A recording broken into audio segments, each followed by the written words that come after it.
Good morning to all in Harris Hall and welcome those joining us online. I'd like to call the regular meeting of the Lane County Board of County Commissioners to order. It's Tuesday, September 9th, 2025. Today, Commissioner Trieger will be joining us remote by voice only, so we're at a full contingent of all 5 of us. Our inspirational moment this morning, I'd like to tribute to our veterans. Airborne beer is seeing a resurgence in demand. Introduced to honor the 101st Airborne private who, during the actions during the Battle of the Bulge, tended to the wounded by risking his life to cross the street from a building they were hunkered down in to a blown-up tavern. He found the tap handle at the bar still working but found no container, and so he consequently put the beer in his helmet and shuttled it across the street to his wounded comrades. Vincent Speranza passed away 2 years ago last month at the ripe old age of 98. Thank you to our veterans. Good morning to my colleagues and to you, Mr. Moker-Heisky. Wow, geez, why am I troubling with that this morning? I apologize, sir. It took me a while, too. Wow, how are you today, sir? I'm good, thank you. Awesome, great to see you. Any adjustments to the agenda? No, none from staff. Any emergency business? Chair Lovell, Super, and I have a point of privilege from Commissioner Farr before we go into public comments, so go ahead. Personal privilege. Thank you, Chair. Ms. Moker-Heisky, and to the board, I'd like to state this. Over the course of the last several board meetings, we entertain public comment. Over the course of the last several board meetings, at least three different commissioners have been singled out for negative comments by the commenters. We have a general a request that people do not do that in public comment. It's been kind of passed by, but Ms. Moker-Heisky, I would hope that we adhere to our general request that comments directed specifically at county commissioners in negative fashion, individual county commissioners in negative fashion, be restricted. Thank you, Commissioner Farr, for that. I appreciate that. Do we have any people signed up for public comment? We have none. Okay, then I will. Chair, yes. If I could intervene, please. County Council, do we have an adjustment to the agenda to make? Yes. Indeed, Mr. Chair, just for the record, the first executive session tomorrow morning is now no longer in need of immediate discussion. So that's been moved to September 23rd, just for the record. Good deal. Thank you. And thank you, Jessica, for that call. Good work.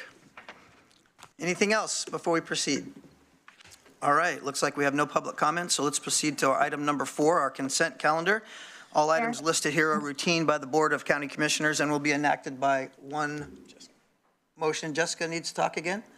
Okay, yes, Jessica, please. go ahead. For the record, I wanted to state that we do not have anyone joining us virtually to give public comment.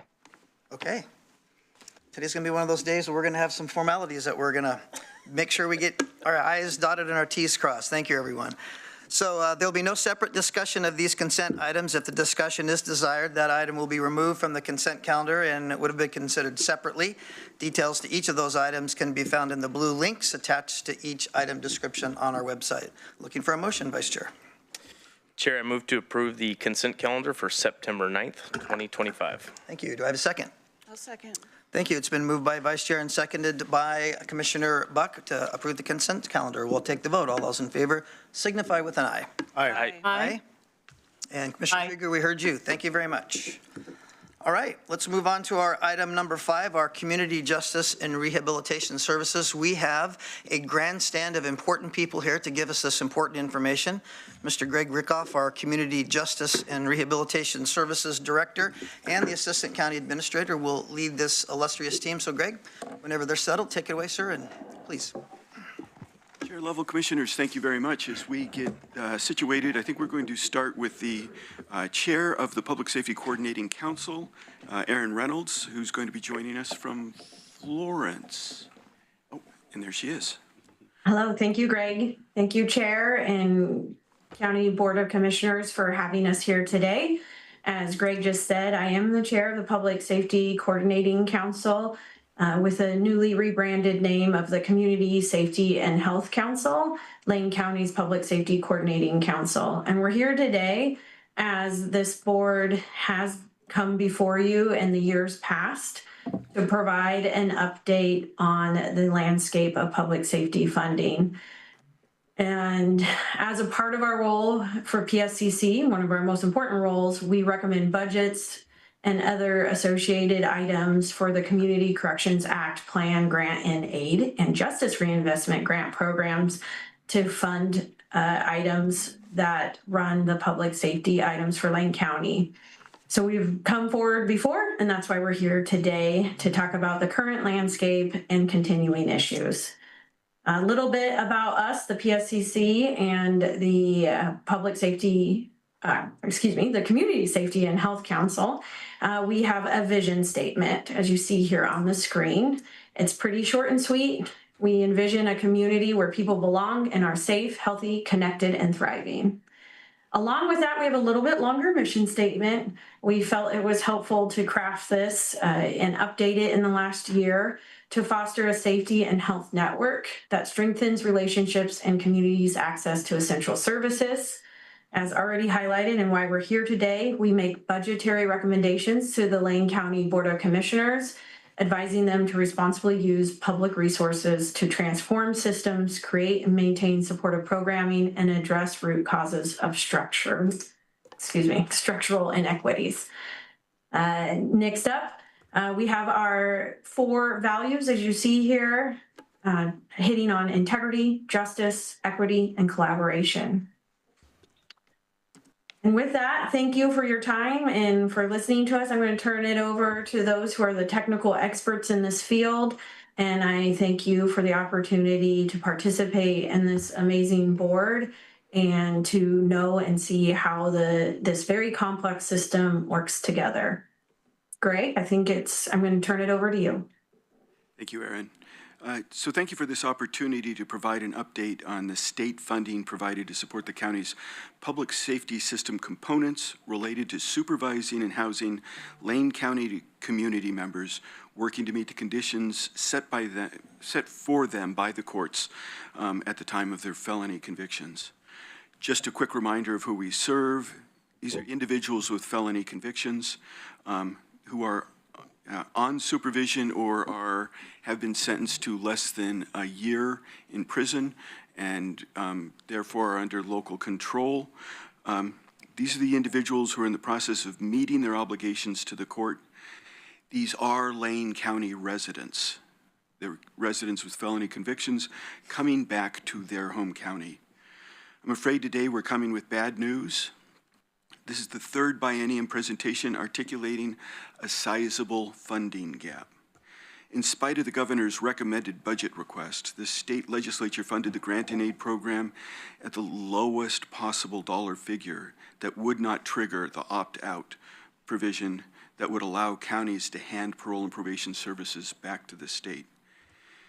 These are services mandated by the state. This, of course, public safety is one of the county's highest priorities, and we are stuck here with a significant funding gap. Did want to let you know that the time study should the state have funded the time study, that would have come in at about $340 million. The governor's recommended budget was $332.5 million. It's a significant step forward. It's one of the first times we've seen an Oregon governor really come in with a significant contribution, and that was the dollar figure we were expecting to use up until the May financial forecast, at which time the state legislature decided to go with the bare minimum. That puts us at $279 million statewide. So that drop from $332 million to $279 million is what is causing the gap that we're looking at here today. I think Denise, is it yours? I know you all have heard about system hydraulics in the past. This image is when the Public Safety Coordinating Council talks about public safety system. These are all of the components. Similarly as how what one intercept does affects another, the funding is also subject to those same hydraulics. That'll be discussed a little bit later. And while this looks like a very linear process for those working in and experiencing the system, it can be anything but linear in their lived experience. So just a grounding for what we're talking about today. Good morning. Can you hear me all? Okay. Again, just to reiterate, I'm Cracia Brunsman. I'm the manager at Parole and Probation. I've been with the department for 21 years as manager for the last 6-7 months. As much as we will come with doom and gloom today, we did want to highlight some of the innovations and successes we have had amongst Parole and Probation, the jail, and sponsors over the past several years. So the first we have there is our Justice Involved Women's Initiative. And so we were one of the earlier counties to create a dedicated team of POs. We had 3 officers assigned to that unit to supervise women who have been placed on supervision. We followed best practices and have dedicated space for the women to report to a separate location in our main office, including reporting with their children, as our main office does not allow minors at its facility. and began utilizing assessment tools to identify the drivers behind women's criminal behavior so we could address them. The second is our mental health unit. I know I have come before you to talk about that unit, but we were also one of the first counties to create a specific and specialized mental health unit where we assigned 3 officers to supervise those on supervision with severe and persistent mental illness. We created innovative ways to reach that population, working to help stabilize them, develop systems collaboration, and also allowed for out-of-the-box thinking to meet these clients where they are at, like meeting them out in the community as opposed to having them come into the office, which is very difficult to get those clients to come in. We became leaders in the state for this and spearheaded a subset of a statewide network to discuss this population amongst all the community corrections agencies. And the third one is our 416 Downward Departure Program, which began as a study to offer clients whose charges were prison-eligible crimes with intensive supervision and wraparound services to divert the need for prison utilization. We have 1 PO dedicated to that program. And although the study did show good results, but to no one's surprise, when you address risk, needs, and responsivity factors with intense supervision with high-risk individuals, it actually works. So although the study is complete, we have continued this program. I'll turn it over to Annie. I'll go next. Okay. Morning, everybody. Greg Rice, the jail commander for the Sheriff's Office. I want to just kind of reiterate that the 3 of us up here, our respective departments, have worked together over the years to provide services to members of our community. And so all of these services that we were going to talk about here is all examples of us working together. So like the 416 program, you know, we have dedicated jail beds because those individuals got to serve 60 days in jail prior to. So there's this process of screening out individuals and working with PMP and us in the DA's office. Our RLAN program, it's the reentry lane. Those are individuals that are coming back 60 days prior to release from prison. They work with us and sponsors to get them housing, job, employment. So for those their first 60 days out, they're on our ankle monitoring program, so they're still supervised. So that's just another example of us all working together, because RLAN does work with PMP as well. And then, like you've heard me talk about our mental health program, our wellness program at the jail. You know, we're just taking great pride in providing services to individuals in our custody to give them opportunities to make life-altering change in their lives. I'll turn that back over to Annie for the last one. Good morning, Chair Lovell and Commissioners. I'm Annie Hers. I'm the Executive Director at Sponsors. And before I jump into the innovations and successes I want to highlight, I just want to take a minute to thank you all for your support of the Coleman, which I think you all know is the newest affordable housing community that will be built in collaboration between Sponsors, Homes for Good in the county. So thank you for your support of that over the years. As I think you all know, Sponsors is known for our transitions program that serves as a comprehensive reentry program with transitional housing and wraparound services from mentorship to employment support to behavioral health support. In the last 15 years, we have developed 119 units of long-term housing, and with the Coleman coming online, that will increase to 171 units. And this just increases the impact that we have for people who complete our transitions program. Our mentorship program has made a difference in the lives of over 1,500 formerly incarcerated individuals in Lane County.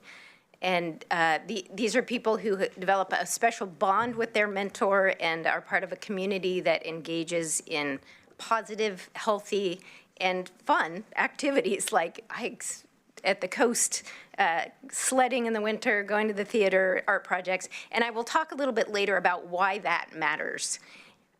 And finally, our health and wellness program is a newer one, and it connects participants to the Oregon Health Plan immediately upon arrival at Sponsors, connects people to primary care physicians. We transport people to medical appointments and provide related support around general medical navigation, substance use disorder treatment, and behavioral health needs. So these are just some of the innovations and successes that this group has created over time. And just very quickly, before we move on, we are net exporters of innovation. Everything on this list, we serve as consultants, trainers, partners, not only across the state, but across the region, to be able to help these ideas catch on elsewhere. The reason why deflection has been so successful here is because of the mental health unit and the medication-assisted treatment in the jails. This is our bread and butter, and it is one of the great strengths. With very limited resources, we innovate like nobody's business, and people want that. They seek us out and ask for our help to replicate that in their communities. So something, as I know you're all very much aware, we're very proud of this work, and we're proud of this collaboration.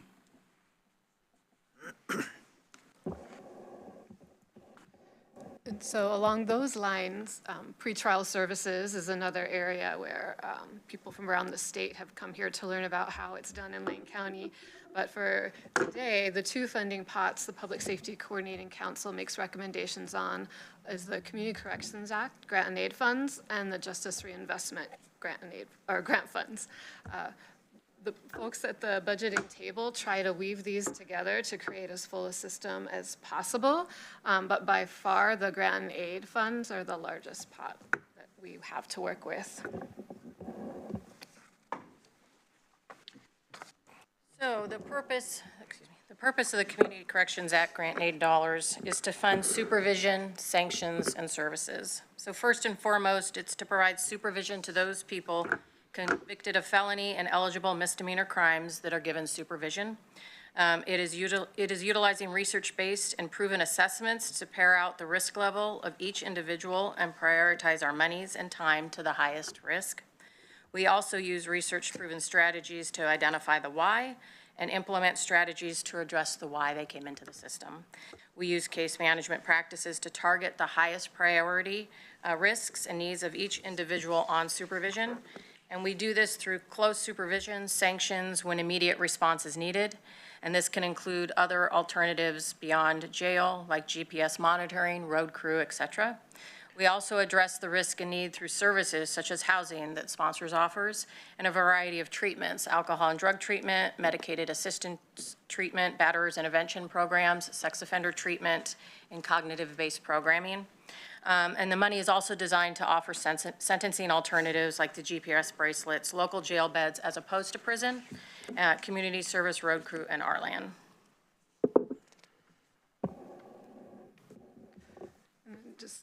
Justice reinvestment is really dealing with property, drug, and driving offenses, DUIs. The two main goals are reduce recidivism and decrease prison utilization for these crimes. As part of this funding, it supports victim services and some of our evaluation work, which Lane County is one of the few counties that consistently uses that pot of money, which is notable. And then the other component has to do with eligibility that gets into some of the funding hydraulics I mentioned earlier, where in order to be eligible for Justice Reinvestment Program dollars, a county needs to accept short-term transitional leave, so folks returning from prison a little earlier. But for Cretia and the other folks at this table to approve that, there needs to be a bed for them. And a high number of those folks don't have that on their own and really rely on sponsors for that opportunity.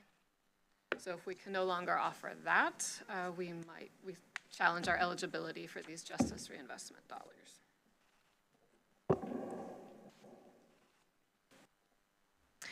So I think many of us have said in different ways that this group has created a strategically crafted system that improves quality of life, public safety, and is really the result of decades of collaborative engagement, innovation, and strategy. So we deliver on housing, health, and economic stability, and I just want to say a couple words about each. So you've heard me talk about sponsors, transitional and long-term housing.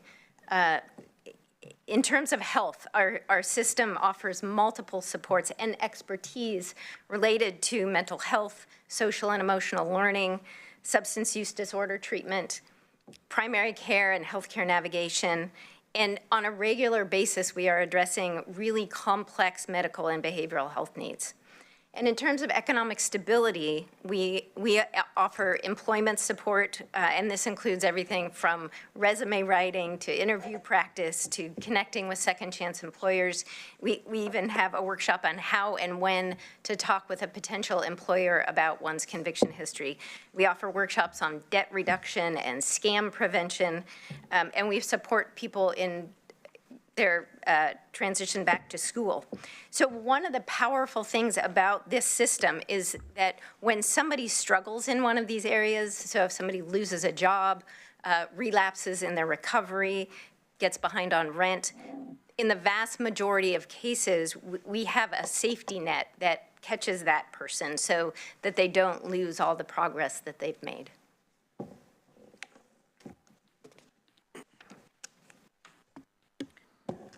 Okay, who do we serve? So parole and probation, so we're tasked to serve medium to very high risk and medium to very high needs individuals who have entered the criminal justice system and have been placed on supervision.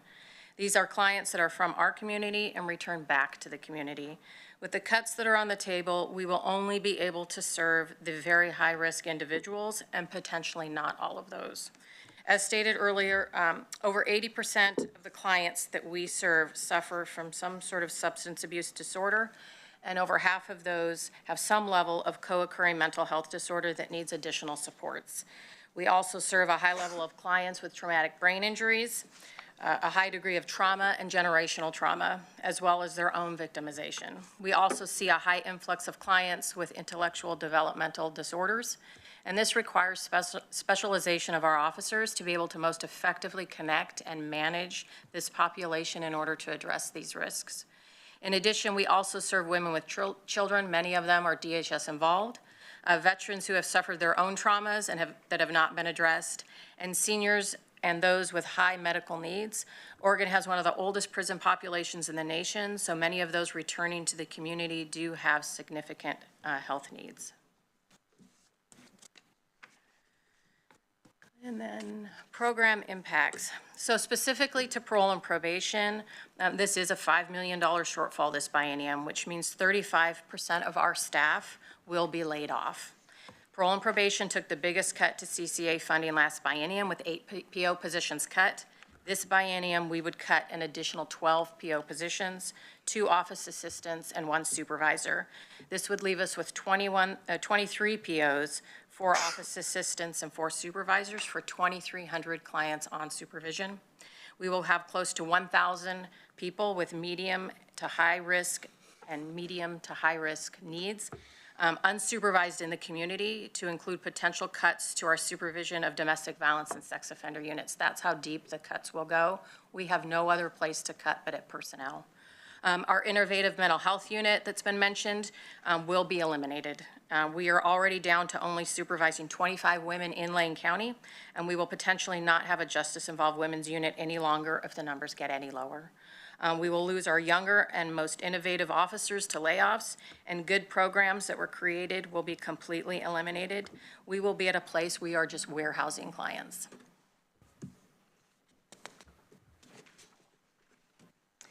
In terms of the impacts of these cuts to sponsors, I'm going to highlight 4 areas.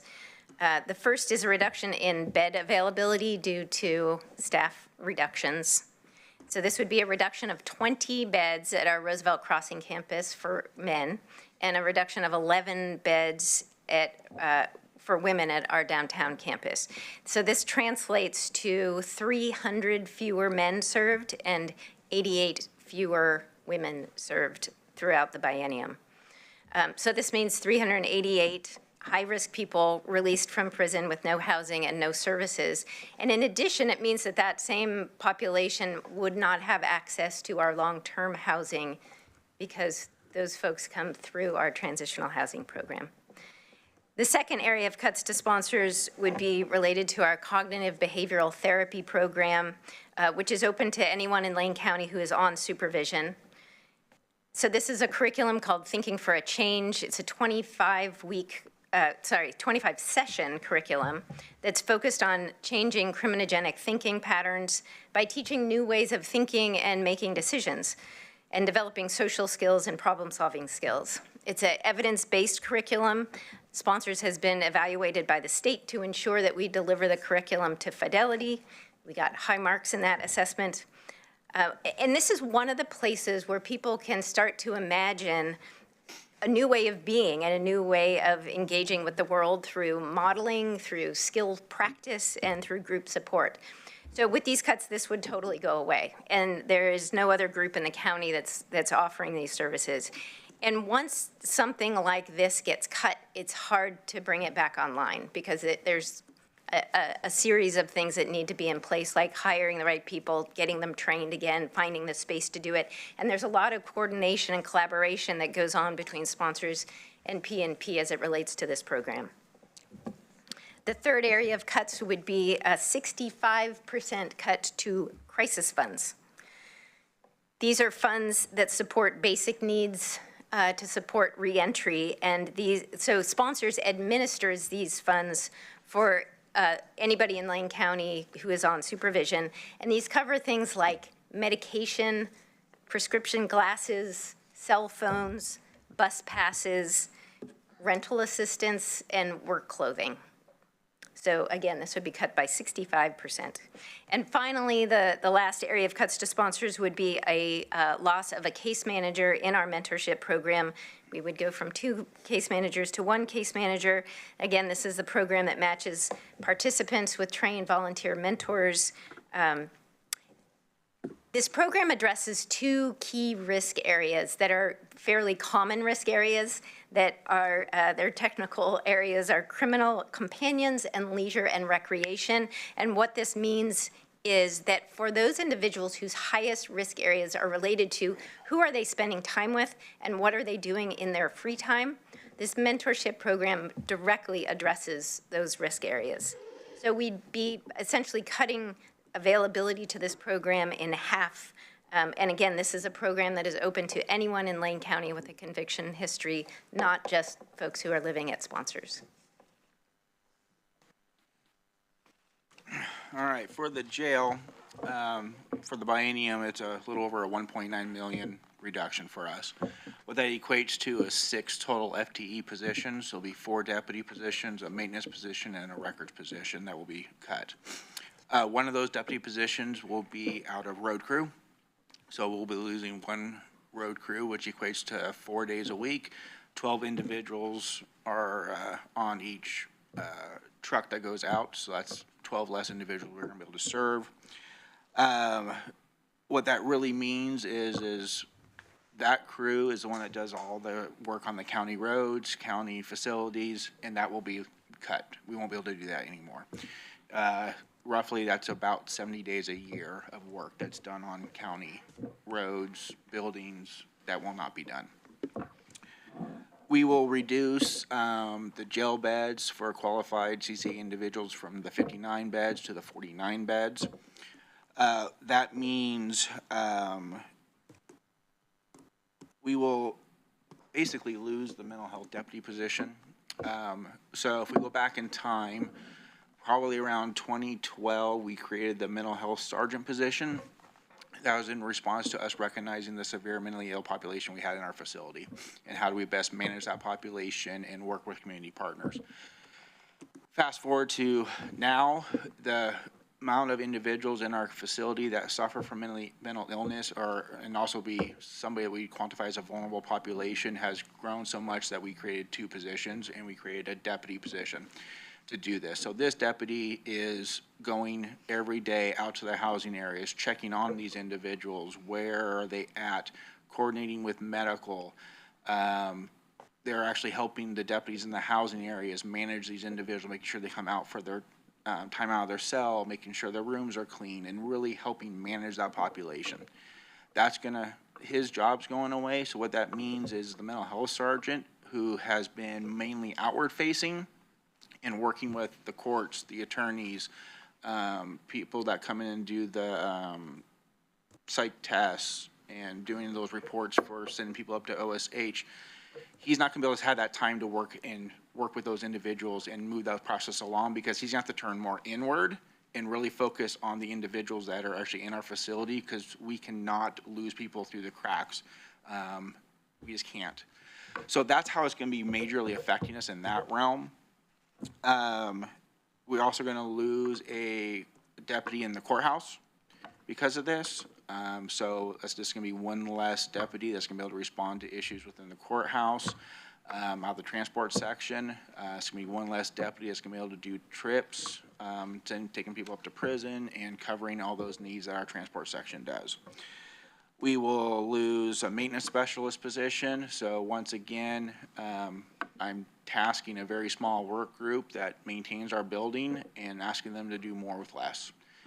We will also lose another deputy position in security. So once again, the common theme is we're not shutting anything down. We're not, quote, reducing services. I'm just constantly asking my people to keep doing more with less.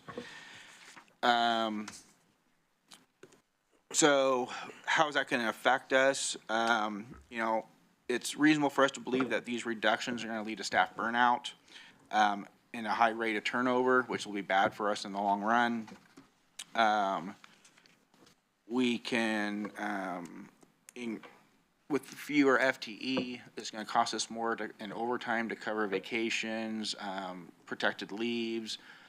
And then, unfortunately, when staff are burned out, a negative tailspin starts to happen, and it's tough to recover from those negative tailspins. And honestly, and just kind of bluntly, I can't cut anymore without doing something drastic. We're at what we can do.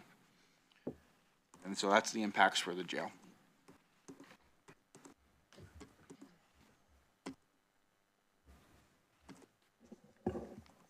I'm happy to we're all going to say a few words about this slide. So currently we have a system in which POs and sponsors staff communicate on a daily basis. And Kreisha and I are on the phone talking with one another multiple times a week. And sometimes we're talking about refining our collaboration. But more often than not, we are problem solving and thinking together about how to best meet the needs of individuals with really complex circumstances and needs. So with these cuts, we will be moving to a system where fewer people are coming to sponsors, and huge numbers are not on supervision, so there's no PO to collaborate with. And it's inevitable that this will lead to significantly greater recidivism with high-risk people on the streets without housing and without services. And it will no doubt be really problematic for the whole community.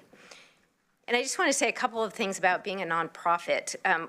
One is that as any nonprofit, we have a number of funding sources, and many of those are diminishing simultaneously due to what's happening at the national level. Grants on all levels, foundations, individual donors, those are all diminishing. I will also say that as a nonprofit, we are able to deliver quality services at a fraction of the cost of what it costs to offer those same services from state or local government. So there's two examples that I want to share that talk about sort of shared impacts. So when the funding is reduced in one area of this, it sort of impacts the other. There's sort of hydraulics. So one of those is the cuts to supervision, sanctions, and services. So with sponsors having less money for less transitional beds, I think Denise mentioned this earlier, we have clients that come out on short-term trans leave. So they get out of prison 190 to 120 days early. And most of those clients are requesting to live at sponsors. That is their only housing option. With reduced beds, we are at the place now where sponsors doesn't have the ability to have beds for those clients, so therefore we have to turn down them coming out of prison early. And so therefore they will have to complete their prison and not go on to short-term trans leave. But the hydraulics of that work in that our JRP monies require that we do take short-term trans leave clients. And so with the rejection of being able to take those short-term trans leave clients because the beds aren't available, it's putting us in great risk of losing that JRP money because we just don't have the ability to take those clients in. So that's where the hydraulics, when you reduce the money in one area, the domino effect occurs. The other was Parole and Probation received a federal grant that I think I was before you all about 6 months ago that focuses on our clients with severe and persistent mental health issues and the development of a systems collaboration model, in addition to getting out into the community to work with the clients where they are at. Because our mental health unit will be decimated and eliminated and will not be able to meet this grant, that potentially we will have to give that back. We just won't have the ability to meet the needs of what that grant says, and which it would be huge impacts for us. Hydraulics. Something we do not know is how a reduction in parole and probation officers are going to affect downstream. So we get money from the state for jail beds based on the utilization of these individuals. Now, if that utilization drops significantly, then the amount of money that we can use towards jail beds will drop in the bienniums coming forward. So we just don't know how that's going to play out yet, but that is something that we have to consider and think about for future budgetary issues downrange for us. I think for also more impact with the mental health components, with us not being in the jail, being able to do the work that we've been doing in the mental health realm with outward community partners and working with PMP, especially with their mental health program, because their mental health PMP officers are constantly in contact with my staff when those individuals are serving sanctions. We're not going to be able to have time, unfortunately. Well, they won't have the program. But even if some sort of that comes through, my staff ain't going to have the time to sit and talk with them and collaborate together on how do we do release planning for these individuals. And release planning is going to, especially the last second release planning, because most of the individuals in our facility get released not because they have a release date, it's because something happened that triggered it and they're out the door in the next half hour. We got to figure it out. So the release planning is going to take a hit too. Bottom line is our community is going to suffer. That's the bottom line. All right. We thought it was important for us to share our math, so you understand the nature of the cuts. You can work through this. The actual costs, please remember 2 years ago when we were before you, we were able to fill the gap, but most all the programs took at least a 10% cut at that time, with parole and probation taking an 11% cut. At that time, 2 years ago, we cut into muscle. It really impeded our work.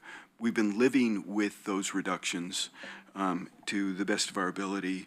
Now what we're looking at are significant reductions. On top of that, the actual costs would be what we would need to maintain just what we have right now, living within those reduced numbers from 2 years ago. And you can see the list of available funds. I would remind you that these are mandated services. These are the services that help keep individuals with felony convictions accountable.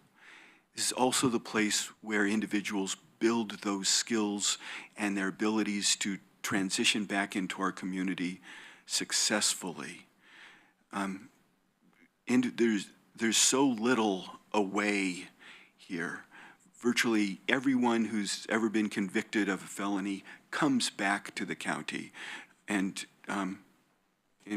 we have a say in, are those individuals ready? Please remember, as we move through and we're coming to an end of our presentation, Vice Chair Ryan Seneca is a member of the Public Safety Coordinating Council, has worked with the Budget Committee, and he and I were reflecting just the other day. This is a new table to you. 2 years ago, you had Donovan Dumeyer, Paul Solomon. I think both Greg R's were there, but Lieutenant Greg Rice at that time was taking the place of Clint Riley, who was on TM, was on medical leave at the time. We have not missed a beat. The passion, the innovation that these individuals are bringing really is off the charts. That's the sign of a healthy program. When we can have such significant transitions and not miss a beat, that is the sign of good health. With that said, Greg, can I jump in and make a comment? yes, it sounds like it's Paul Solomon who was at that table 2 years ago. Thanks. For the record, Commissioners, Paul Solomon, criminal justice consultant, chair of the Criminal Justice Commission.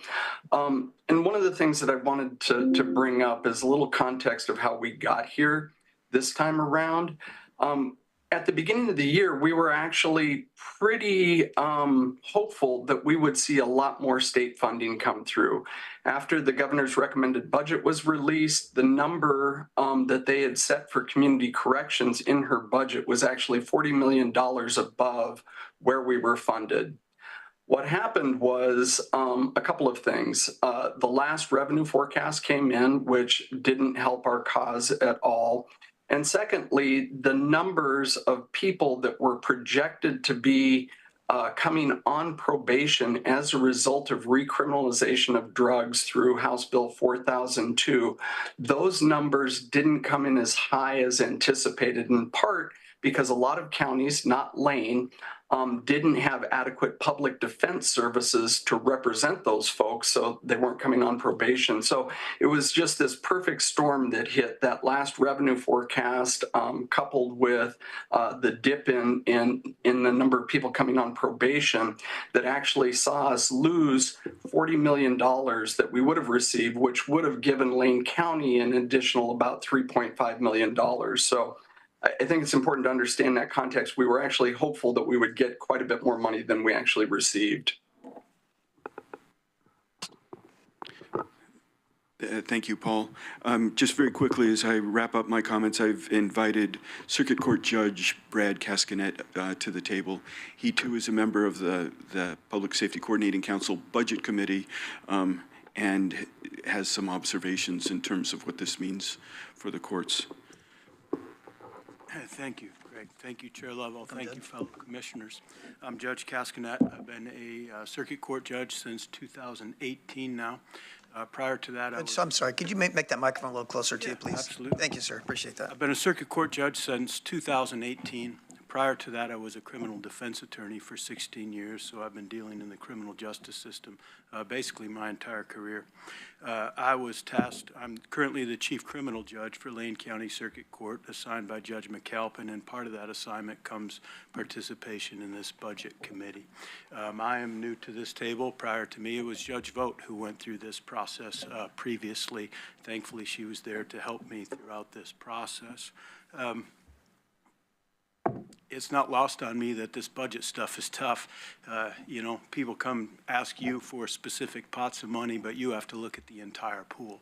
And so it's not unlike decisions that we have to make every day, trying to figure out everything and what's best globally, not for any specific issue. I mean, each of the specific issues, but balanced how it is for everything else. And so the state obviously went through this process, and they made a decision, and that decision forces, I think, you to have to make a decision of whether or not this is going to be supplemented in any capacity. And I'm not here to tell you you should or should not do that, because I don't think that's my specific role. But I have participated in this budget process and listened to some of the impacts that this is going to have on the community. And first, I just want to thank everyone at this table for the jobs that they do and the people they supervise and the offenders that they assist, right? Our goal is to get these offenders out of the court system, out of the criminal justice system, right? That's the ultimate goal. It's not always successful, but it has the opportunity to be more successful if we're going to properly fund these things. We rely on the jail for pretrial detention, accountability through service of sentences, either in the jail or alternative road crew type of sentence. We rely on parole and probation for reformation and accountability, and notification to the court when offenders aren't specifically following sentences that we order them to serve. We rely on sponsors because everyone needs housing. People who go to prison re-enter society. If they don't have a place to go, obviously that presents difficulties for them in removing themselves from the criminal justice system. In terms of the court, I think that there are 4 very real impacts that this, if this particular budget goes through and is not supplemented in any capacity, I think there are 4 very real impacts for the court. 1, I think prosecutors are not going to negotiate many cases to a probationary sentence because they're not going to know if these offenders are going to be really supervised, and they're not going to know whether or not the offenders are doing what they're supposed to do and other citizens of Lane County are kept safe because of that lack of oversight. Conversely, I think some defendants are not going to negotiate cases because they're not going to know if they're going to be eligible for alternatives on the road crew. And so if they don't know if they're going to go to jail and serve a 30-day hard sentence, or if they're going to be able to keep their job and work road crew or do some sort of sanction through the jail, they're in a tough spot in terms of whether or not they should negotiate. They don't know how that's going to impact their specific family or individual life. As a result of these 2 things, I think the court workload is going to increase. I think we'll probably have more trials and more sentences that the court is determining are appropriate in each individual circumstance. As a result of all of this, ironically, although the state gives the county money to supervise people in the community, and part of this is the justice reinvestment components where we're supposed to remove people from the criminal justice, not remove them from the criminal justice system, excuse me, decrease prison population, right? That's the heart of the justice reinvestment and what they want us to do. Ironically, I believe, and my colleagues at the court believe, that this is likely to result in more prison beds, more prison sentences, which at the end of the day may in fact be a larger cost to the state. Those are what I believe the impacts of the court are, at least 3 of them. I told you there are 4. But those 3 impacts really are not your issue, right? If the court works more, that's not your problem. If people go to prison more, that's partly your problem, but not in terms of the budget problem, because the state's paying for that, right? Not you. But the problem comes with the impact on the local system in terms of recidivism and community safety. This is where you have to figure out, in the grand scheme of the entire budget, what to do with this shortfall. Without additional funding, the court believes that the goal of removing as many people as we can from the criminal justice system is not likely to be achieved. We're likely to have more property crimes. We're likely to have other offenses that are going to be committed as a result of this, and unfortunately, some of them are likely to be violent offenses to citizens in our community. If parole and probation lays off 34% of their staff, the numbers that you heard, and I've sat through this budget meeting for months now, right? And this is not new to me. But when that screen went up there and that the number of probation officers that are going to be cut and the number of people who are going to be unsupervised kind of made hairs on the back of my neck stand up. It's of serious concern to the court from a community safety perspective. So these offenders who are sentenced, and again, the goal is to reform them, but part of that reformation is going to anger management, going to domestic violence treatment, doing other types of things to better themselves. Parole and probation is the safeguard for that. They know if people are participating in these programs. They know to notify the court and the district attorney's office when people aren't successfully completing these programs. That oversight is going to be removed from the equation, and it's going to have a domino effect on what happens to these offenders who are on probation in terms of what's not going to happen to them, right? They're going to maybe be in the community not doing what the court ordered them to do, not receiving sanctions for not doing those things, and therefore having no incentive to follow through with the sentence of the court to better themselves, to remove themselves from the criminal justice system. We order that they're not to have contact with victims. Parole and probation is the safeguard for this. Without that safeguard and someone monitoring this, are we going to catch wind of that? We are, but probably maybe when it's too late. Are they committing new crimes? Parole and probation is the person who often files those reports, brings things back to the court and the district attorney's office. Are we going to find out if they're committing new crimes? Yes, we are. But unfortunately, it's going to be after property crimes or person crimes have been committed. If sponsors is cut and offenders who are entering, coming back from prison or even are getting housing on parole and probation, we all know if you don't have housing, it's a huge, huge struggle. That's number one, right? And part of that housing that they provide is the cognitive therapy and other things to help people better themselves, to remove them from the criminal justice system. If you don't have housing, your chance of succeeding is not good. Prior to taking my job, remember one specific, as a judge, I remember one specific client who had circulated through the criminal justice system in a fairly short order, and I remember him because this is his specific quote to me. I was paroled to a bush. He had no family, he had no housing that he perceived that he could go to, and he ended up right back in the criminal justice system, right back in the jail, and costing the county and the state more money almost instantly, where if he had some place to go, and I'm not saying this individual did or did not, I don't know what the circumstance was at that point in time, but it's a truth that if there are this many people who are going to be released from the prison system that sponsors cannot help, they're just going to come back before the court. At sentencing, when I send people to prison, nobody likes to send people to prison, but when we send people to prison, we tell them, we try and encourage them, hey, there are alternative incarcerative programs you can get in the prison system. You can better yourself. Also, you need a plan. You need to start thinking of your plan right now for when you re-enter into society.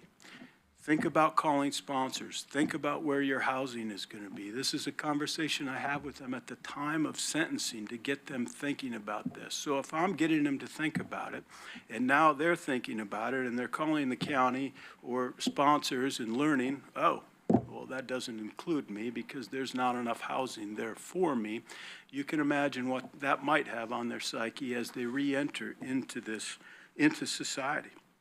And so, from the court's perspective, everything that's been established over the course of these years to make people accountable, to reform them, and to remove them from the criminal justice system is at serious risk with this budget that the state has left all of you to grapple with.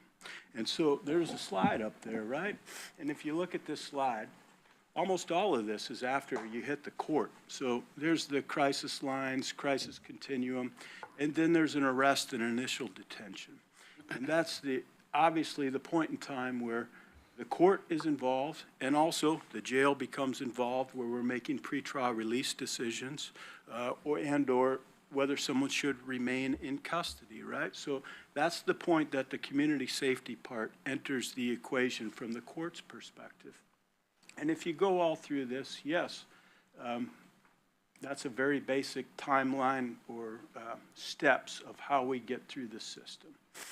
And you go to the dispositional court. Let's see. No, I'm sorry. You go to, let's go all the way to the right. And that's after someone's been sentenced by the court. And that person's been sentenced at the top to a period of prison or at the bottom to a period of probation. And you have that little red line there that says if you get a violation, you kind of go back, you serve a little sanction, we try and reform you, get you back on your path. But what's missing in this slide, if this budget is imposed, is related to the community, right? Because you're out in the community and the goal is to keep you in the community, keep you out. But what's missing is a little kind of circle back, right back to initial detention. because many of these offenders are going to commit new crimes against citizens of the county of Lane, and we're going to go through it all again and figure out what to do from that step forward.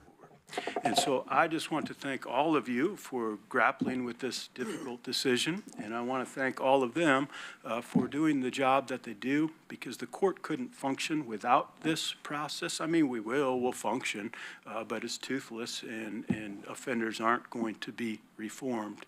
And so it's a difficult position that everyone, not just our county, but every county is in throughout the state. And so I appreciate your thoughts and your consideration of all of this as you figure out what to do for these agencies. Thank you. Thank you, Judge Castanet, for your insight and your expertise. Thank you, sir. Chair, if we can, we do have the Chief Deputy with us for a moment as well. Hi, thank you, Chair, Commissioners, the opportunity to speak with you this morning. Thank you. I'm Tom Speldrich, Chief Deputy with the Sheriff's Office. I'm just going to, I guess, speak real briefly to the lens of the ongoing impacts to an organization when it's required to face steep cuts. I think probably many in the room knows I have some experience in that area. And what I can say is that when we're forced to make drastic decisions and essentially turn the light switch off and eliminate, a mass of positions, it's not so easy to turn the light switch back on when the funding finally comes through again. And I guess I can say this from the lens of the Sheriff's Office. We experienced pretty deep cuts in 2008 when Secure Rural Schools funding came short. And we're now, 17 years later, absent just a couple of us that returned, missing a generation of experience within employees. Now we're talking, in today's context, we're talking about the elimination of specialized positions that require specialized training, parole and probation officers, deputy sheriff positions. It's not so easy to just get new people and put them back in the seat and then they're up and running again. And what I can say is that, in 2008, we lost a chunk of experience. Those employees, minus just a couple of us that were able to return later, they went on to other places that they were able to be very successful. Folks that I were hired with are supervisors, and command staff running organizations. Multnomah County got some of our folks, Clackamas County got some of our folks, and we're looking at deep cuts across this whole cooperative, and it's not so easy to just spin it back up if the funding comes through again. We want to do what we can to avoid the elimination of positions in the front end, because the impacts are lasting. It's not just so simple to get back up to speed where you had before. So, thank you. Thank you. And with that, Chair, we'll turn the meeting back to you. I would be remiss to not mention the fact that your Vice Chair has been sitting on his hands throughout this presentation. He has been with us every step of the way in all of these meetings, and I'm sure he has thoughts that we would appreciate hearing. With that intro, go ahead, Vice Chair. Yes. This is one of those times where you have so many notes, you have to start scrolling pages of. Judge Castanet, I'm sure you're busy, and I just want to say thank you for taking the time to come here, and the time that you've spent on the Budget Committee has been very valuable. You dove right in and started asking the tough questions, and it was greatly appreciated. First of all, we have got a table and a room full of just absolute rock stars here. Since I have been on the PSCC, it's been tough every year. And what I've watched and witnessed, aside from, as Mr. Rickoff brought up earlier, and we have a whole new table here, but the collaboration and the overall teamwork is just, it's astounding. It's very impressive. So we go around the table and you take cuts. We come back around and cut more, and come back around and cut more. And cut to the bone was mentioned earlier. And, the system has been fractured for a while, but I'm looking at it and I mean, I don't want to say collapsing. I don't want to overstate, but it sure feels like that's what we're on the verge of with these cuts. And that being said, I've brought all this up to you guys before, but I just want to reiterate. I've watched them move money around to different budgets to keep the lights on in different departments because, as Speldridge said, when you turn that light off, Annie said it also, you don't just turn it back on. You know, I mean, we lost Chief Deputy Speldridge for 12 years, and now he's back as our Chief Deputy. And I'm sure he was offered jobs before that, but you lose trust when you're let go from a place that you put your heart and soul into. And with the cuts through parole and probation, and I was just speaking with Annie the other day, the waiting list to get into sponsors, you know, these are the people that we're here to serve, and this is the core of our services. We prioritize public safety. This whole thing is public safety, and I don't want to get too harsh and cut me off if I need to, Rickoff. But the answer isn't help less people, which is what we were told at the state level when they came to visit. Well, you're helping too many people. I don't think that's the case. So, go ahead. Thanks, Chair. Well, thank you. Commissioner Trigger, you're in the queue. Go ahead, please. Thank you so much. You know, we have before us a recommendation. This is a discussion and presentation to direct the county administrator to develop some supplemental strategies to sustain, quote, a semi-functional system. So I just want to say, you know, this is a slow-moving train that is exponentially picking up speed, and none of us should be surprised by this presentation. The idea that we have set a goal of finding funding to produce a somewhat viable level of service, I mean, the fact that we have simply accepted that we don't even bother talking about how to help low risk, low need folks anymore, that we've now just adapted to a system that only looks at medium and high is already a sign that we are in an unhealthy adaptive phase. So I just have to put that on the table and recognize that for us as commissioners to get these reports and have them land the way I'm sure they are for my colleagues, I know it is for me, is only the tip of how it lands for these folks that are presenting to us who are deep in the work day in and day out and literally sitting across the table from these community members who so desperately need and deserve these services because they're in need of them because we have failed them in multiple other ways, in other aspects of our community and what we do and don't provide. So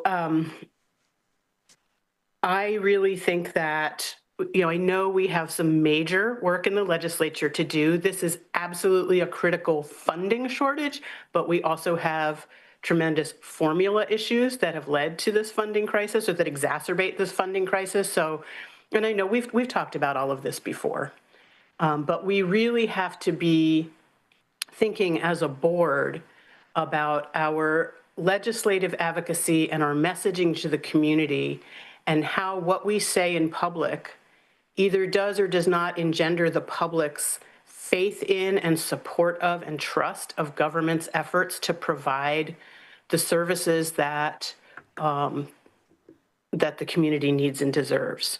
Whether we're actually talking about public safety in a moment or not, we are part of creating a climate of what the public understands about the needs for resources and the function of local government. This is one of the most critical functions that we perform. So I am fully in support of the recommendation in the packet. I don't see how we don't direct the administrator to work with this stellar team of professionals. But I also know you can't get blood from a stone, and it's going to be it's a really big ask that we're making, and I want us to recognize that so that we set our expectations properly there, and that we understand we may have some difficult decisions before us about how we help the administrator make good on whatever plan he brings back to us. So my, as always, deep gratitude to everyone on the panel and everyone you work with. Each person that is served, you know, we count numbers of people served and people under supervision, but we miss the full picture. That is the tip of the iceberg. We're not fully recognizing the impacts when we only count numbers of people under supervision. Each of those people have friends and or family members. And of course, our whole community is impacted when we don't provide these services adequately. So I don't see how we don't move forward with the direction that's recommended in our packet. And I'm just so grateful to everyone who spoke, and particularly thank you, Judge, for your comments. They were really helpful to give us the full picture of the potential impacts moving forward. So just very much my appreciation, my full support, and my restatement of my commitment to do everything I can to work with our state and other local partners to work on systems fixes. If we can address this with some bridge funding, that buys us a little bit of time, but we really have to act. This is critical. Thank you. Thank you. Commissioner Farr. Thank you, Chair Lovell. I'm going to be pretty brief. Greg Rickoff, you stated we're an exporter of innovation. That's a pretty critical statement. And I'm going to be brief and reiterate some of the things that have been said at the table, not at length, but to illustrate the importance of the work that we're discussing today. As an innovator, we came by that gradually and honestly. You know, back in 1995, when I first met Ron Chase, I thought, my gosh, what is this vision? Who's thinking in this fashion? And if you look through the years, Annie, the job that you have has been shaped by the people, Paul Solomon, Ron Chase, and the job that you have today. And the innovation that happens in your facilities, there's nothing like it around. Greg, we export that. People try to do the things that we do, and not just that. What we're talking about today is reducing our ability to innovate. And innovation, the net benefit to all of us is that fewer people are incarcerated, fewer people commit crimes, and in general, we are a safer community because of the innovation that happens, not just with sponsors, but since you're sitting in front of me, I'll say sponsors. But we are across the board. Our diversion is deflection is more of a recent example of the innovation that we're able to provide here. You're talking, Greg, another term you used is cutting into muscle. There's no fat. We're cutting into muscle to reduce the infrastructure that provides our ability to innovate. And that is critical. Captain Rice, I've toured your jail so many times. There are people in this room who I've taken on their first tour of your jail to see what happens upstairs and in between to the people who otherwise would not be getting that kind of services. I've traveled around the state with Captain Riley, and people just long to have the innovation or to copy the innovation that we're demonstrating here. We're looking at cutting that. Now, I'm not going to go into any great detail. You've given us a wonderful slideshow, wonderful presentation. The discussion that we're going to have subsequent to this is important for the future. But I would like for anybody who may happen to be listening or may listen to this in the future to understand that what you presented today is not fluff. It's not extra stuff. It's the things that we need to do to maintain a system that creates benefits throughout not just the state of Oregon, not 36 counties in the state. It goes beyond that. So Commissioner Tree talked about working with the state. I'm going to recognize Steve Adams and Vanessa Cornwall, our representatives who are the ones who spend time in Salem. In 2003, I joined the House of Representatives. When I got there, I found a number of people in my freshman class who had zero elective experience, and particularly no experience in municipal, that is to say, county and city government. I happen to have the benefit of 8 years being on the Eugene City Council prior to that. Even then, I didn't fully understand the impacts that I, as a state legislator, was making on the people who are doing the work on the ground in the counties and in the cities. That's important that as we move forward, that we reiterate over and over again with the same voice, all of us using the same voice, to our state legislators who want to do a good job, absolutely want to do a good job, and we happen to have a very seasoned crew up there.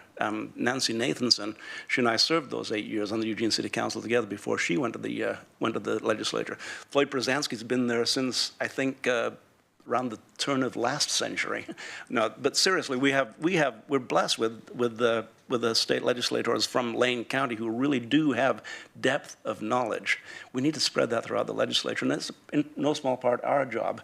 And through the great work of Steve and Vanessa and the work that we do in the state, not for this cycle, but for the future, making certain that the educators, the legislators who are making the decisions that you have to live with, and that the people that we serve have to suffer from, that they are educated regarding how much impact that has on our local work. So thank you for the presentation today. I've written a lot down. The slide presentation is, we should put those slides up on the wall so everybody can see them.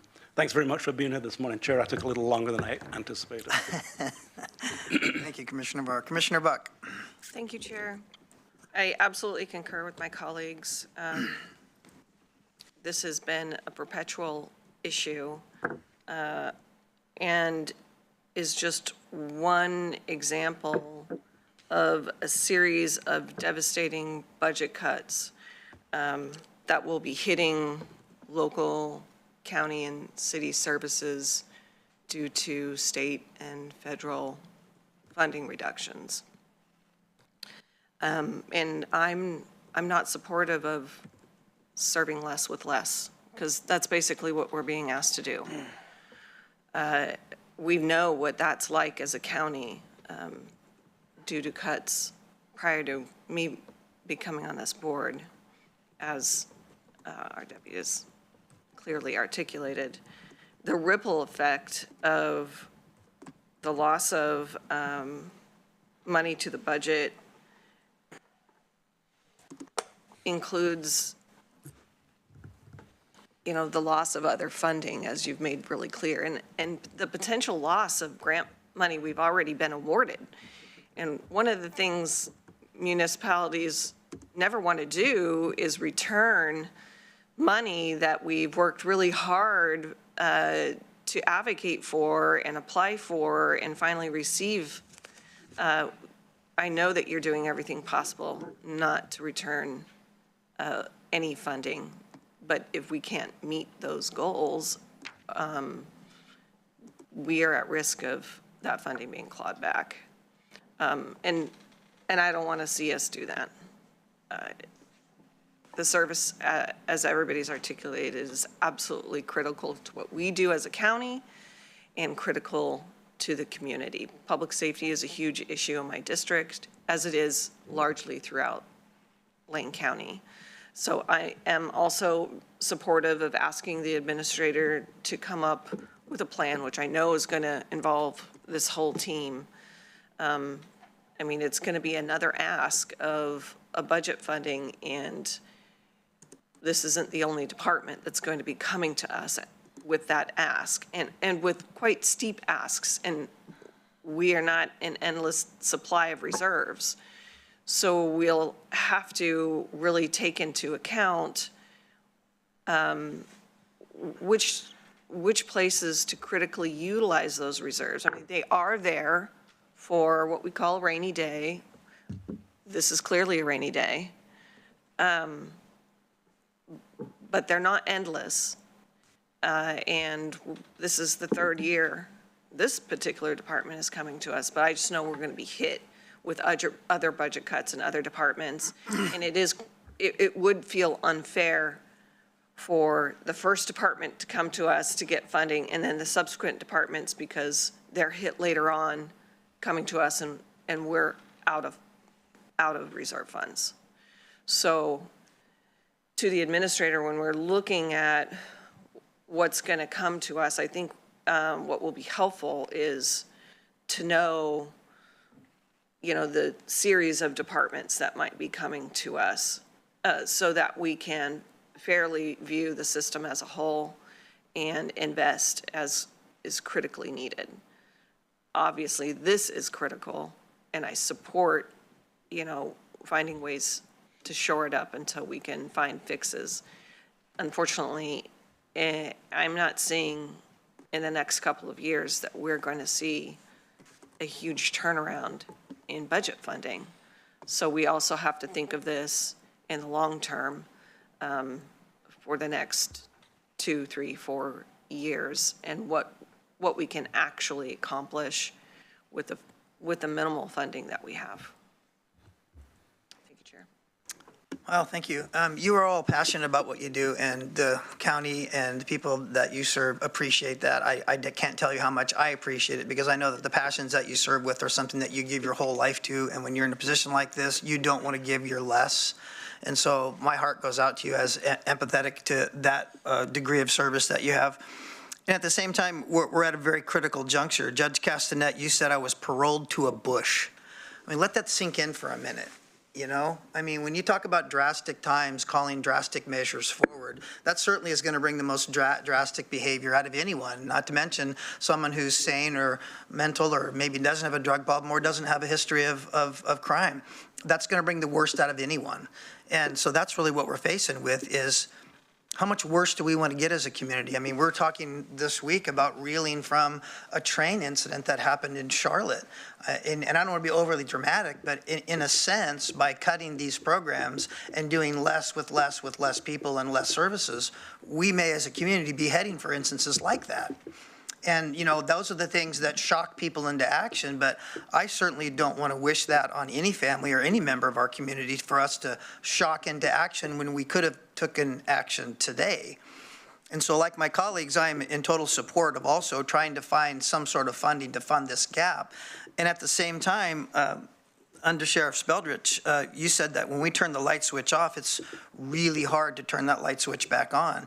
So in my mind, someone is going to get their light switch turned off. Someone in the community with some other program that we maybe shift resources to or from, there's going to be some loss within our community. And I think what I'm hearing you ask for is, what loss are we going to be able to gulp down at this point by not losing the very people and help the services of those people that could potentially harm the community in greater ways than other things. And this is a really difficult position to be in, and I don't envy myself, my colleagues, or any of you to be in that. But I just want to put that out for the public too. The other thing I wanted to ask too, Mr. Rickoff, is when we're talking about our public safety task force and the funding that we're at, and that $55 million that we've talked about that we are in need, this is part of that need. Am I correct? Or, because as the public would read, this is not an extra need to that amount of money we're asking. This is the need. Am I correct? Chair Lovell, yes, you are. We should note that the conversation has really focused on rural patrol, jail services, and the DA's office. But I know that, as you probably noticed, Gracia Brunsman was there in the meeting. We're paying very careful attention, and we do believe that we need to be included as part of that solution as we figure out what's going on. We know that as we build those services, there can be a reconfiguration of funding, so there might be dollars to get back from the sheriff's office that could help us out here. So that solution should float all boats, including the boats here, in when it comes to the supervision and the services attached to supervision. Yeah. Long way of saying yes. Yeah, great. Thank you. I mean, Commissioner Trigger brought that up too, is we need to educate the community on really where we're heading. We're not heading just to, you know, put moles out or whack the mole kind of thing. We're heading for a solution to our public safety system, and this is that integral part, the hydraulics, as you'd said before. All right, well, is there any round two for the board? Any other comments? I mean, I think we're all nodding our heads in asking our county administrator to put forth some supplemental funding strategy for this and to bring it back to us to make some of those hard decisions. Mr. Mokraski, I don't envy that assignment at all. And the staff that you collect together is got their work certainly cut out for them. And I just want to know, was there any other topics of, yeah, go ahead. I was in, I didn't do something I should. Judge Castanet, thank you for being here, for taking time out of your busy day, and for taking all of the time that brought you here. Your words were absolutely golden. Thank you for being here this morning. All right, well, I think we have our direction. And again, my apologies that you have to work under such conditions, and we're going to hopefully make a little orange juice out of an orange, or lemon out of lemonade, as they say. So thank you again for your service to the community. We appreciate you. Thank you. Thank you. Do we have a motion? It's a direction, just a direction. And that direction is? That direction was to direct the county administrator to develop a supplemental funding strategy. As written in the... As written in the packet, yeah. All right, as we collect ourselves back to the front table, we do have just a few business items to attend to before we recess for our series of public and executive sessions for this afternoon. Our county administrator is back at the table. Welcome again, Mr. Mokrasky. And you're up for some announcements, sir, if you're ready. I don't have anything unless you have questions for me, other than just a note that we do on September 23rd, your next board meeting.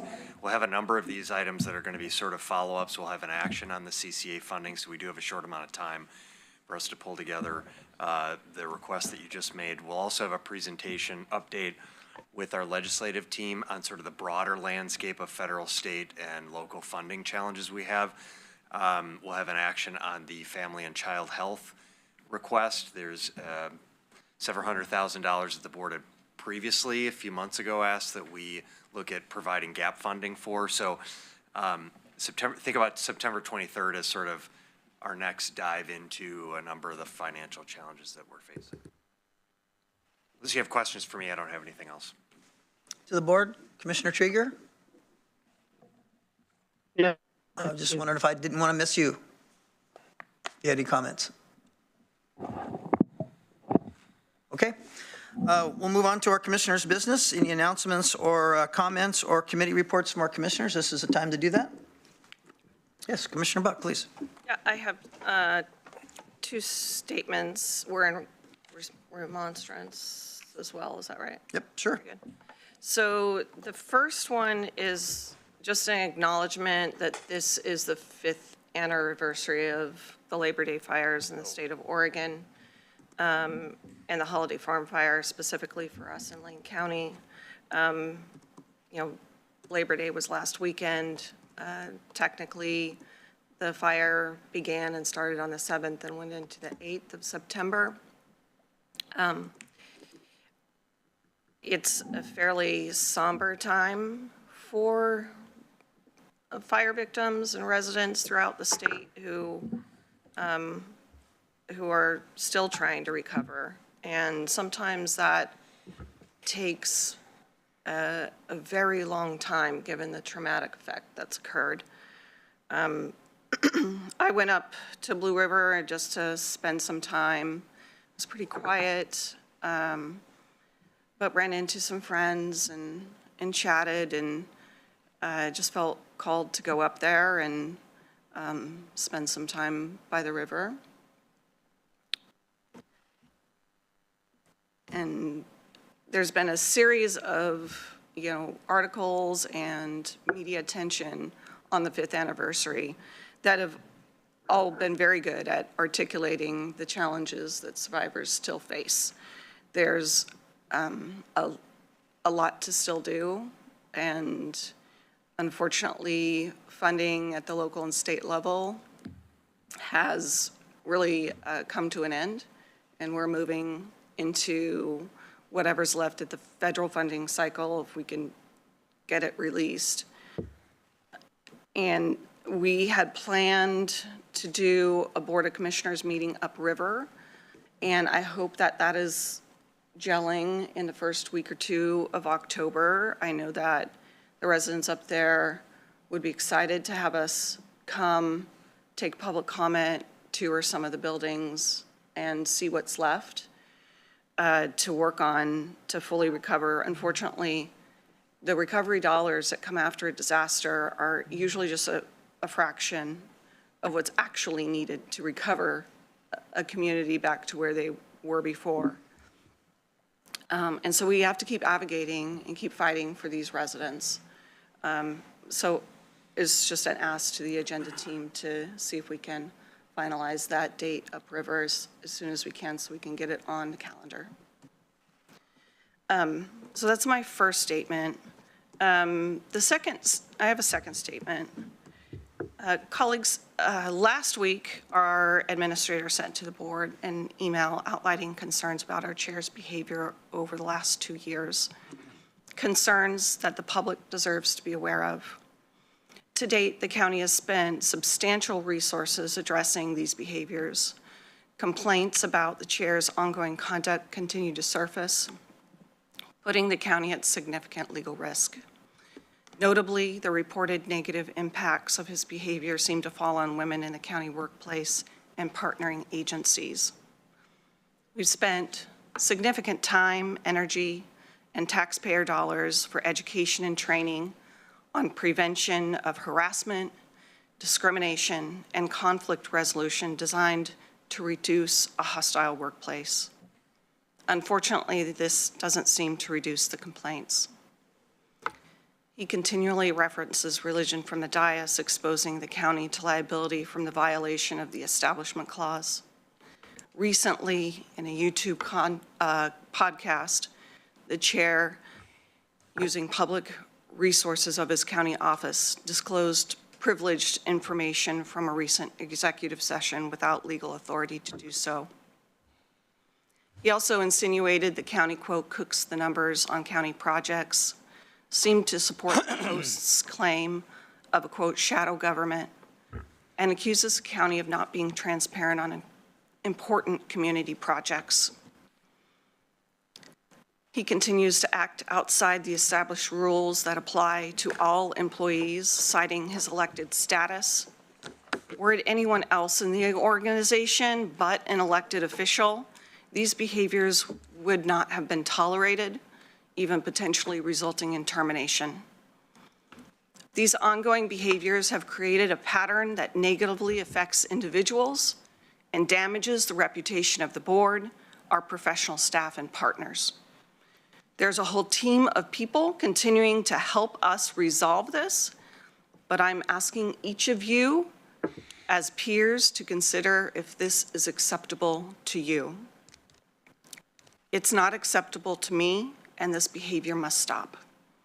I implore the board to take actions that make clear to the public that this behavior will not be tolerated at the county, nor is a reflection of what professionalism looks like in the role of chair.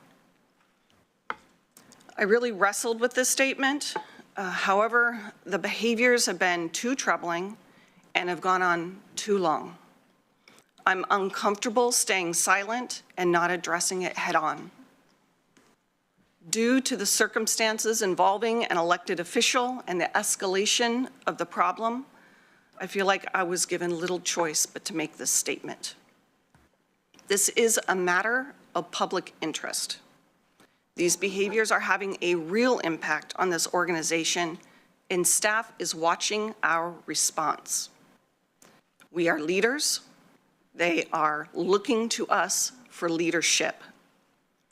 It is up to us to hold our peers accountable. I felt this was important to get my concerns on the record today. This is a personal statement, and I urge my colleagues to take some time to reflect on my words. Thank you. Anyone else? Okay, Commissioner Farr. Thank you, Chair. Commissioner Buck talked about recovery from the Holiday Farm fire, which occurred 5 years ago today. And I want to point out that today in Lookout Eugene Springfield is a superbly written article about recovery from the Holiday Farm fire. It focused a little bit on Melanie Manley, who is the owner of the store up there. But Ben Bodkin, sitting in the audience, wrote that article. Ben, I wanted to compliment you right now. You really brought a lot of things to light and really reminded people of how difficult it is to recover from such a tremendous devastation that occurred up there. Thank you for that article. Second is, Chair, regarding committees. This is a time for us to talk about the committees that we all work on, and each of us works on a number of different committees. Over the course of the last 3 weeks, around and since the last board meeting, I've been engaged with the Metropolitan Wastewater Management Committee, Metropolitan Policy Committee. I chair the Local Government Advisory Committee to OHA and Association of Oregon Counties. I work on the MAC, the Multi-Agency Collaborative, which has been the implementer of the all-in Lane County efforts from additional money that was provided by the governor in the last legislative cycle. I'm on the Mental Health Advisory Committee, Local Alcohol Drug Policy Committee, Homes for Good Board, and the Poverty and Homelessness Board. All of these met over the course of the last couple of weeks. I just wanted to, it's a time to talk about the work of the committees and to elevate the fact that we're on those committees for a reason, to bring the work of those committees back to the Board of County Commissioners for consideration of recommendations from those committees. I don't have anything very specific to talk about today. I will have, Mr. Mokraski, as I've already told you, I'll have an agenda team request subsequent to this. But I'm going to mention that in no small part, Metropolitan Wastewater Management Commission, which is, we all know that every time you flush the toilet, you don't have to worry where it goes, right? Because the MWMC is in place, and there's very few communities that have anything as robust and comprehensive, forward-thinking and innovative as our wastewater management treatment. At the current time, we supply that service to basically the Eugene-Springfield metropolitan area, including the unincorporated, what we would call the urban transition in River Road, Santa Clara. There's a consideration that we're working with at the MWMC is how do we and should we extend the services of our wastewater treatment and collection facilities beyond its existing boundaries. In 1996, we talked about extending to Short Mountain for a runoff line, a leachate line. Didn't happen for a number of reasons. I can go into that into detail sometime in the future. But right now, we're looking at the city of Cresswell, for instance, which has a real devastating future if they don't address wastewater management. And do we have a potential capacity, and can we absorb the cost of extending services to Cresswell? And as we do that, we're looking at the LCC Basin also and Short Mountain. It's a big discussion. It's going to be happening down the road, and it's one that we will all hear about. I know, Commissioner Buck, you've thought about it a little bit. I think we all have at some point. But people ask me what I do as a Board of County Commissioners, and one of the things that I can say is, if you live in Eugene-Springfield and you flush a toilet, that's one of the things we do. So with that, Mr. Mokraski, I will have an agenda team request. Thank you, Chair. Vice Chair, anything? I'm good. All right, sounds good. Thank you for all your input and our future board assignment requests. Back to you, Commissioner Farr. Thank you. Thank you, Chair. Then pop to my, Ms. Mokraski, I mentioned this to you last week a little bit. It's regarding local access roads. There's a lot of consideration as to local access roads inside of the, once again, the urban transition, the area inside the urban growth boundary that's not been incorporated yet. What I'm going to request, and I'll look at the board, is I'm requesting a projected timeline for inclusion of all local access roads that are inside the Eugene urban growth boundary and not inside the city limits of Eugene, to be a timeline for inclusion in the Lane County road system and integrating the roads into the road maintenance schedule. The timeline should include projected cost to the county and the timing of the cost. What's the upfront cost and how is that cost spread out through what is actually the maintenance schedule that we already have in place for Lane County roads inside the city of Eugene's urban growth boundary? I'd look for head nods or comments from the board. Thank you. Commissioner Buck, please. Thank you for that, Commissioner Farr. I would like to requestfully request an addition. The Blue River community has LARs within it that are in devastating shape and could also really benefit from the same analysis as we try to recover that community. And if that could be included, you can certainly get a head nod from me. And thanks, Commissioner Buck. I think that Springfield has the same, and other areas have the same, but the Blue River community in particular, we have, as we talked about already, has urgent needs. So I'm okay with that, yes. So it would be the city of Eugene and Blue River. Thank you. Just, if I can just clarify, this Can is, was there a commissioner who's going to? Sound like it. Commissioner Trigger, do you have a word? I have a request for clarification from Commissioner Farr. The way the assignment was made, it sounded like we had already agreed that we wanted to bring LARs into the county road system, and you're asking for what is the timeline. But I want to just confirm, I think what you're actually asking for is a report back on sort of the feasibility of doing that, what it would cost, where they all are, and how we might prioritize and consider a timeline. I don't want to agree to say, bring us the timeline for doing a thing that we have yet to direct be done. Does that make sense? I did include that in the words that I used. I'm sorry you didn't understand the words that I used. I said I'm requesting a projected timeline, and not that we implement a timeline, but requesting the projected timeline.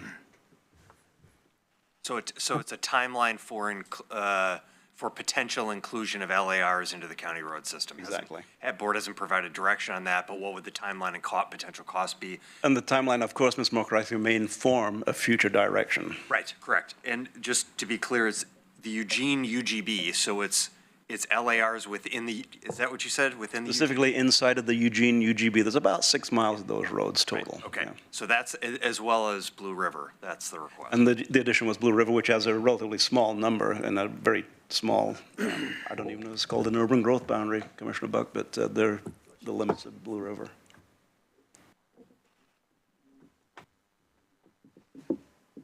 I'm just kind of in my head mulling over the request, and, you know, we're talking about Eugene specifically, and then we're talking about Blue River, and then the question is, well, what about Springfield? What about Junction City? What about, you know, doing a head nod for seeing what this is countywide? If I recall, wasn't the Metro UGB LARs somewhere in the neighborhood of like 7-point-some miles or something like that was the total number within Eugene, Springfield? Was that ring a bell to anybody? Mileage was. Yeah, I think, I mean, to me, it wasn't an alarming amount of systematic road mileage. So, I mean, why don't we just expand it to look at the metro area, Blue River, Junction City, even countywide? I mean, if we're going to look at it. I mean, that's a lot bigger ask. What's your thoughts on that, Mr. Mokrajski?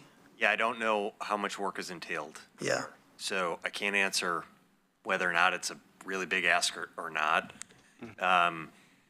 And I'll respond to that. I wanted to keep it as concise as possible for this first attempt at what would it take to add LARs. Once we get beyond the urban growth boundaries, we start looking at pretty extensive mileage. Certainly not Springfield alone, but once we start adding other communities and areas outside of urban growth boundaries, the miles get big pretty fast. So we're looking at just 6 miles inside of Eugene. Vice Chair. Well, and to add to what I think Commissioner Farr is getting at also is a lot of the LARs in the Eugene area are now thoroughfares to new neighborhoods that are city roads. So that's, in a sense, changed what that road is. Originally, that was a dead-end road, and the neighbors would maintain it. Well, now there's garbage trucks going to all these new neighborhoods, and it's deteriorating the roads much quicker than had it just remained a normal. And thanks for that, Commissioner Seneca. There's an additional liability to the homeowners along those roads because the liability of any accidents that occur there is borne by the homeowners, and the homeowners have sought insurance. There's uninsurable liability in many cases. So it becomes very, very urgent because of the traffic and because of the urbanized nature of particularly the River Road Santa Clara area. But not to exclude Springfield by any means, but I wanted to keep this as concise as possible for this first brush at the timeline. Yeah, this sounds like a pretty specific ask, and we're talking about roads that, like Vice Chair said, used to be dead ends, now going to other neighborhoods, and that's something that's very specific than just the general LARs countywide. So, Commissioner Buck, would you be okay with a head nod if we just explored that first and then moved to something else? Well, as long as it includes Blue River. And it sounds like he's amiable with that. I'm saying Blue River because of the tiny nature of it, yeah, and because of the urgency based upon the anniversary that we are enjoying today, having today. So. Mm-hmm. Or is that clear for everyone, including you, Commissioner Trieger, just to have this assignment looking at Eugene and Blue River just in its own purview? Yeah, I understand that's what the assignment is. Thank you. Okay, good deal. Looks like we have head notes, Mr. Mokrajski, on that. The only other, unless there's another request, I just was going to add the Community Corrections Act funding report back on on potential gap funding to our assignments, so that's actually something that we can track. I think we're going to need to come back on September 23rd with that presentation. So I just want to add that as well as what I think we've captured here is a report back on the feasibility of both the timeline and cost and feasibility of county accepting LARs. It's not a decision on that, but it is a further analysis on the potential for that within the Eugene urban growth boundary in the Blue River area. That's one. And then two is the community correction report back on potential supplemental funding to fill the gap in state funding for critical public safety services. Okay. Thank you for the review. Is there any other business that the board has for this morning? If not, that concludes our business for the morning. We will recess for the afternoon session in the Board of County Commissioners conference room upstairs. We are recessed.